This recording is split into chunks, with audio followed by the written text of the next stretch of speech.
गंध नव्याचा भाग 6. दुसऱ्या दिवशी सकाळी शाळेत पिऊचा वर्ग. सकाळची वेळ. वर्गात शांतता होती. पाठीमागे हलका फॅनचा आवाज येत होता. मुलं आपल्या डेस्कवर रंगकाम करत होती. बोर्डवर लिहिलेलं होतं, चित्रविषय. माझं कुटुंब, माझे, आपले. पिहू टेबलावर फिरत मुलांची कामे पाहत होती. पिहू हसत हसत एका मुलीच्या चित्राकडे पाहते. छान केलंस रिया. हां, ही आई आहे आणि हा लहान भाऊ ना? रिया: हो मॅम. पिहू पुढे जाते. काव्याचे चित्र बघते आणि क्षणभर स्तब्ध होते. तिचं चित्र: एका स्त्रीच्या हातात एक छोटं मूल आहे. दोघं हसत आहेत. चित्राखाली लिहिलं आहे, आई आणि मी, ज्यांनी मला समजलं. पिहू हळूच बसते आणि चित्राच्या वरून हात फिरवते. आवाज थोडा कंपित होत होता. पिहू: काव्या, हे तू काढलंस? काव्या गर्वाने: हो मॅडम, पण मी हे खरं आईचं नाही काढलं, मी तुम्हाला काढलंय. पिहू आश्चर्याने: माझं? पण मी तुझी आई नाही ग. काव्या निष्पाप हसू: आई असते ना जी समजून घेते, रडताना थोपटते, अभ्यास करताना सोबत बसते. तुम्ही ते सगळं करता, म्हणजे माझी आईसारखी आहात. पिहूचे डोळे भरून येतात. ती स्वतःला सावरते. काव्याचं डोकं हलकं कुरवाळते. पिहू मृदू स्वरात: काव्या, तू खूप खास आहेस, पण मी एकटी नाही ग जी तुझ्यावर प्रेम करते. तुझ्या बाबालाही तुझं खूप कौतुक आहे. काव्या हसत: हो, पण तो थोडा बावरलेला असतो काही वेळा. तो सगळं मनात ठेवतो. दरवाजातून विराट दुरून पिहू आणि काव्याला एकत्र पाहतो. हे पाहून त्याचा चेहरा स्तब्ध होतो. डोळ्यात एक भावूक चमक येते. त्याने ते चित्र पाहिलं नाही, पण त्या दोघींच्या संवादातला प्रेमाचा सूर त्याच्यापर्यंत पोहोचत होता. विराट मनातच म्हणतो, हे नातं ना शब्दात बांधता येत नाही, ना नावात मांडता येतं. पण जेव्हा एका लहान मुलीच्या डोळ्यांतून तू स्वतःला पाहतोस, तेव्हा तुझं अस्तित्व बदलतं. वर्गाच्या आत पिहू काव्याचं चित्र पुन्हा हातात घेते आणि तिच्या डोळ्यांतून अश्रूचा एक थेंब टिपून घेतो.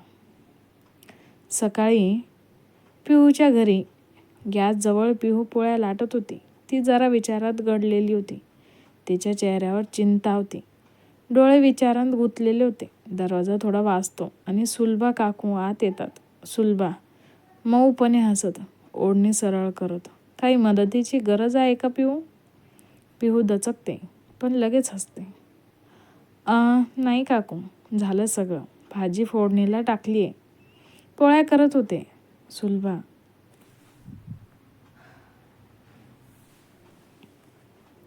उकळत्या चहाच्या पातेलीकडे बघत: हा चांगला सुगंधी आहे वाटतं.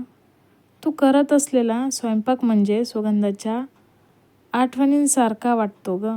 पिहू थोडंसं लाजत: अहो काकू, साधा रोजचा स्वयंपाक आहे. सुलभा हळूच तिच्या शेजारी बसते.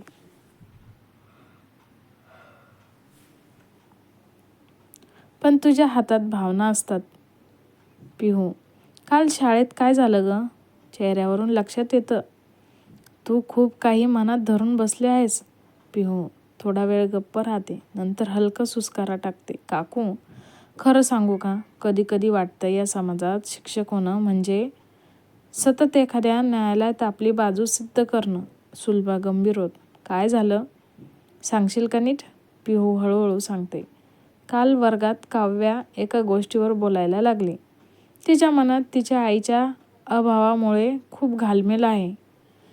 मी फक्त तिला बोलू दिलं. तिचे बाबा बाहेरून ऐकत होते. त्यांना वाटलं मी त्यांच्या विरोधात बोलत आहे. त्यांनी प्राचार्याकडे तक्रार केली. सुलभा डोळे विस्फारते: अरे देवा, आणि प्राचार्याचं मत काय? पिहू हळवी होत: त्यांना वाटतं मी पालकांशी अनप्रोफेशनल वागते. पण खरं सांगते काकू, काव्याच्या डोळ्यात असं काहीसं होतं ना, माझं मन थांबलं. मी तिला गप्प करता येत नव्हते. मी तिला थांबवलं असतं तर तिचं मन बंद झालं असतं कायमचं. सुलभाच्या डोळ्यात पाणी येते. पिऊच्या हातावर थरथरत हात ठेवते. सुलभा शांतपणे, पिहू, तू चुकीची नाहीस ना, पण हे जग नेहमी खरं मानत नाही. ते फक्त कायद्याचंच मानतं. तू आई नाहीस तिची, पण तुझ्या डोळ्यातही माया मी बघते. पिहू थोडं रडवेल होती हसत. खरं सांगू का काकू, ती मुलगी मला का एवढी जवळची वाटते हे मलाही कळत नाही. सुलभा मृद हसत. काही नाती शब्दांच्या गरजेशिवाय बांधली जातात पिहू. तिचं आणि तुझं नातं तसंच आहे.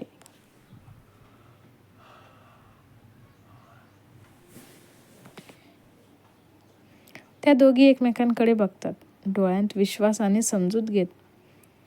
शाळेचा मुख्य कार्यालयीन साधं पण नीटनेटकं ऑफिस. एक मोठं टेबल, त्यावर कागदपत्र आणि चहाच्या कपांची ट्रे. मागे भिंतीवर गांधीजींचा फोटो होता आणि संस्थापकाचं तैलचित्र. उजव्या बाजूला खिडकीतून सूर्यप्रकाश येत होता. प्राचार्य देशमुख सर टेबलामागे खुर्चीत बसलेले होते. डावीकडे 2 सहशिक्षक, सुळे मॅडम आणि पाटील सर. समोर पिहू शांतपणे उभी होती. चेहऱ्यावर संयम, पण डोळ्यांत भावनिक भाव होते. प्राचार्य गंभीरपणे फाईल उघडतात. प्राचार्य गंभीर स्वरात, मॅडम, पिहू, कालच्या वर्गातील प्रसंगाबद्दल काही तक्रारी आल्या आहेत, विशेषतः पालकांकडून. थोडं थांबून, आपण त्यांच्या मुलीला भावनिकदृष्ट्या भडकवलं आहे. बोललं जे त्यांच्या दृष्टीने अपमानकारक होतं. पिहू, सर, मी कधीही कोणत्याही विद्यार्थ्याला भडकवलं नाही. काल काव्या तिच्या मनातलं बोलू लागली आणि ती खूप दिवस मनात दडवून ठेवलेली वेदना होती. मी फक्त तिला थांबवलं नाही. सुळे मॅडम थोडी उपहासाने, पण पालकांसमोर असं होणं, तेही वर्गात, योग्य होतं का? पिहू डोळ्यात गहिवर घेऊन, मॅडम, वर्ग हे फक्त अभ्यासाचं स्थान नाही, ते मुलांचं दुसरं घर आहे. जर एखाद्या मुलाच्या मनात दुःख असतील आणि ती व्यक्त होतोय, तर आपल्याला ऐकणं गरजेचं आहे. पाटील सर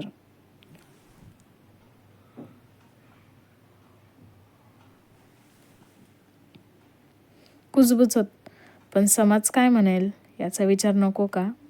आपल्याला मर्यादा पाळाव्या लागतात. पिहू आवाजात थोडं आवेश घेत, सर, मर्यादा त्यावेळेस योग्य ठरतात जेव्हा त्या एका कोवळ्या मनाच्या वाटचालीत अडथळा ठरत नाहीत. मला माफ करा, पण माझ्या नजरेतून काव्या फक्त बोललेली नाही, तर ती सुटली, कदाचित पहिल्यांदाच. प्राचार्य त्यांच्या खुर्चीत मागे रेलतात. चेहरा विचारमग्न होता. प्राचार्य थोडा वेळ शांत बसून मग सावधपणे बोलतात, मला तुमचा दृष्टिकोन समजतो, पण आपण शिक्षक आहोत. आपल्याला समाजाच्या चौकटीत राहून काम करावं लागतं. पालकांचा विश्वास तुटला तर आपलं काम कठीण होतं. पिहू नम्र पण ठामपणे, हो सर, पण विद्यार्थी आणि पालक यांच्यामध्ये पुलासारखं शिक्षकाचं स्थान असतं. जर एखादा पालक चुकीची भूमिका घेत असेल तर शिक्षकाने त्या मुलीच्या बाजूने उभे राहणं हे कर्तव्य नाही का? सुळे मॅडम आणि पाटील सर एकमेकांकडे बघत, थोडं अस्वस्थ, हळू आवाजात, मी हे प्रकरण व्यवस्थापनापर्यंत पोहोचत आहे. तुम्ही जरा जपून काम करा. काव्याच्या बाबतीत निर्णय लवकरच घ्यावा लागेल. पिहूच्या चेहऱ्यावर एक कठोर शांतता होती. डोळ्यात स्पष्टतेचा झगमगाट दिसत होता. पिहू सुस्कारा टाकत, मी काही चुकीचं केलं नाही सर, पण तरीही मी संयम ठेवीन. विराट शांतपणे पुढे सरकतो, मी थोडंसं स्पष्ट करू इच्छितो. त्या दिवशी जे काही घडलं ते एक गैरसमज होतं. मी त्या ठिकाणी होतो आणि मला जसं वाटलं तसंच मी पिऊ मॅडमलाही वाटलं की मी शाळेच्या नियमाचं उल्लंघन केलं.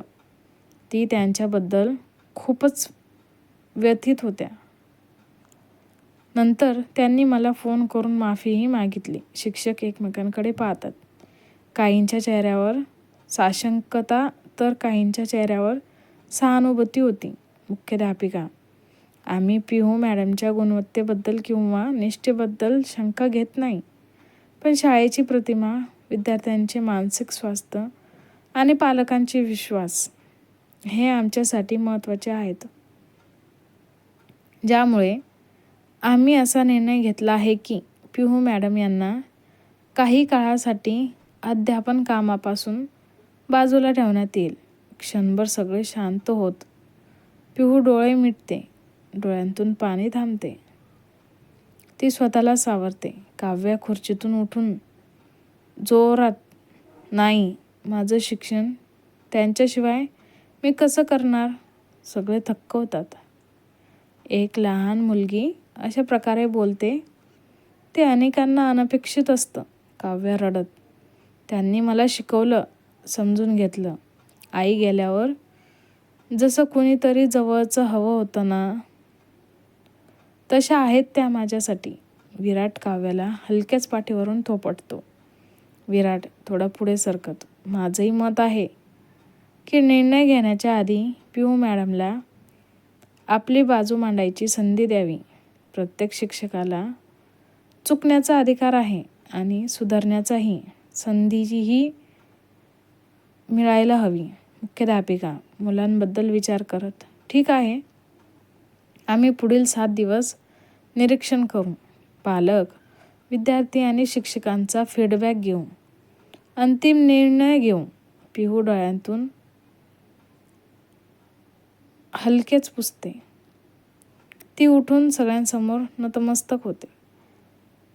हलक्या आवाजात: मी शिक्षक म्हणून माझं सर्वोत्तम देण्याचा नेहमी प्रयत्न केला आणि पुढेही करीन. मी माझ्या भावनांवर नियंत्रण ठेवायला शिकते. माफ करा आणि धन्यवाद. काव्या पिहूच्या हातात हात घेते. विराट त्यांच्याकडे पाहत हलकसा हसतो, पण डोळ्यांत काळजी असते. संध्याकाळ. विराटचं घर. टेरेसवर. संध्याकाळचे 7:30 वाजले होते.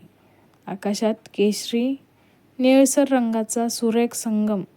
हवा मंद होती आणि गार होती. टेरेसवर विराट एकटे बसलेला होता. हातात डायरी आणि पेन होता. एक टेबलावर चहा, बाजूला काव्याचे ते सकाळचे चित्र ठेवलेले होते. टेरेसवर गडद शांतता होती. विराट स्वतः डायरीत लिहितोय. विराट: कधी कधी आयुष्यात एखादी व्यक्ती येते जिच्यामुळे तू स्वतःकडे नव्याने पाहायला शिकतोस. त्याने डायरीतील पहिली ओळ लिहिली आणि थांबतो.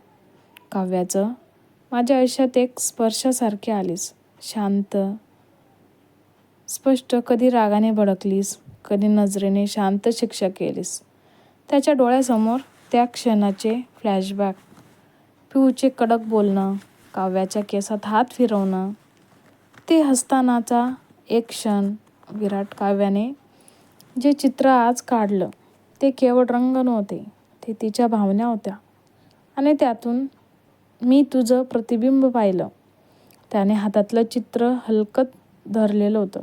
त्याच्या हाताच्या थरथरणाऱ्या बोटांमधून त्या भावनांचा ओघ जाणवतो. विराट: तू आई नसूनही माझ्या मुलीच्या मनात आईसारखी जागा निर्माण केलीस आणि मला समजलं की खऱ्या भावना रक्ताच्या नात्यांवर नाही, तर आत्म्याच्या स्पर्शावर उभ्या असतात. त्याने डायरीत खाली लिहिलं: तुझ्या स्पर्शाचा गंध अजूनही माझ्या या आयुष्यात दरवळतोय. तो नवीन आहे, तरीही ओळखीचा. तोच गंध नव्याचा. शेवटच्या वाक्यानंतर तो थोडा थांबतो आणि वर आकाशाकडे पाहतो. कथा आवडली असेल तर माझ्या चॅनलला लाईक, शेअर आणि सबस्क्राईब करायला विसरू नका. धन्यवाद.